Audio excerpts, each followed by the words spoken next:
کے بارے میں ہے۔ سب سے پہلے آپ مرکب عطفی کی پہچان دیکھیں کہ کیا ہے۔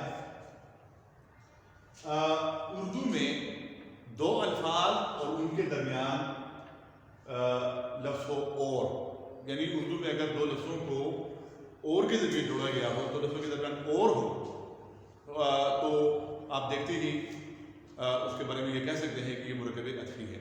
اور فارسی میں جب دو لفظوں کے درمیان واو ہو، دو لفظ ہو اور ان کے درمیان واو ہو، تو اسے ہم مرکب عطفی کہیں گے۔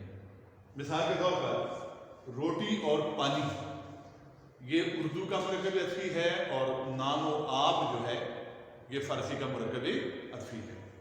رات اور دن اردو کا مرکب عطفی ہے، جبکہ شب و روز فارسی کا مرکب عطفی ہے۔ یعنی پہچان تو اس کی یہ ہے کہ جب دو لفظ ہوں اور ان دو لفظوں کے درمیان واو ہو یا اور ہو، تو یہ مرکب عطفی ہوگا۔ اب تعریف آپ دیکھیں، تعریف یہ ہے کہ وہ مرکب جو معطوف علیہ، معطوف اور حرف عطف پر مشتمل ہے۔ یعنی مرکب عطفی جو ہوتا ہے اس کے تین اجزاء ہیں، تین حصے ہیں۔ ایک معطوف علیہ ہے، ایک معطوف ہے، اور ایک حرف عطف ہے۔ یعنی اگر ہم یہ کہیں کہ روٹی اور پانی، تو یہاں روٹی معطوف علیہ ہے، پانی معطوف ہے، اور درمیان میں اور جو ہے یہ حرف عطف ہے، اور یہ پورے کا پورا روٹی اور پانی جو ہے یہ مرکب عطفی ہے۔ فارسی میں ہم کہتے ہیں نان و آب، تو نان معطوف علیہ ہے، آب معطوف ہے، اور درمیان میں واو جو ہے یہ حرف عطف ہے، اور یہ پورے کا پورا نان و آب جو ہے یہ مرکب عطفی ہے۔ مثالیں یہاں سے آپ دیکھیں، اس طرف اردو کے مرکب عطفی لکھے ہوئے ہیں اور اس طرف فارسی کے مرکب عطفی لکھے ہوئے ہیں۔ اردو میں روٹی اور پانی، فارسی میں نان و آب۔ اردو میں مال و دولت، اردو میں مال اور دولت، فارسی میں مال و دولت۔ اردو میں رات اور دن، فارسی میں شب و روز۔ اردو میں زمین اور آسمان، فارسی میں زمین و آسمان۔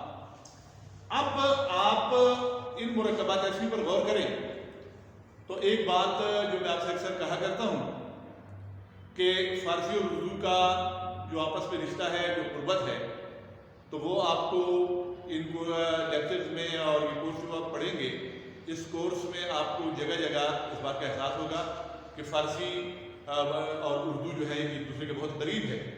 جب آپ فارسی مرکبات عطفی پر ایک نظر ڈالیں تو یہ مال و دولت، شب و روز، زمین و آسمان وغیرہ ہم اردو میں بھی استعمال کرتے ہیں۔ زمین اور آسمان الفاظ ہی دراصل فارسی کے ہیں جو فارسی سے اردو نے لیے ہیں، لہذا زمین و آسمان کا مرکب عطفی بھی ہم اردو میں استعمال کرتے ہیں۔ ہم کبھی کہتے ہیں رات اور دن، اور کبھی کہتے ہیں شب و روز، کبھی ہم کہتے ہیں زمین اور آسمان، اور کبھی ہم کہتے ہیں زمین و آسمان۔ ایک بات تو یہ۔ دوسرا ایک بات کا آپ خیال رکھیں، اور وہ یہ کہ یہ جو حرف عطف واو ہے یہ صرف عربی اور فارسی الفاظ میں آئے گا، یہ انگریزی الفاظ میں، کسی دوسری زبان کے الفاظ میں نہیں آئے گا۔ یعنی آپ اسکول اور کالج وغیرہ نہیں کہہ سکتے، آپ اسکول اور کالج کہیں گے، لیکن شب و روز، موت و حیات کے اس قسم کے الفاظ میں آپ حرف عطف واو جو ہے وہ استعمال کر سکتے ہیں۔ تو یہ ایک حرف عطف کے حوالے سے یہ بات ہے۔ دوسری بات یہ ہے کہ مرکب عطفی جو ہے اس کا اگر آپ حرف عطف واو استعمال کریں گے یا اور استعمال کریں گے، لیکن دونوں صورتوں میں آپ نے اس بات کا خیال رکھنا ہے کہ اگر آپ اور استعمال کرتے ہیں تو اور آپ فارسی الفاظ میں بھی استعمال کر سکتے ہیں اور عربی الفاظ میں بھی استعمال کر سکتے ہیں، لیکن واو آپ صرف عربی اور فارسی الفاظ میں استعمال کر سکتے ہیں۔ مثال کے طور پر آپ زمین اور آسمان بھی کہہ سکتے ہیں اور زمین و آسمان بھی کہہ سکتے ہیں۔ اللہ حافظ۔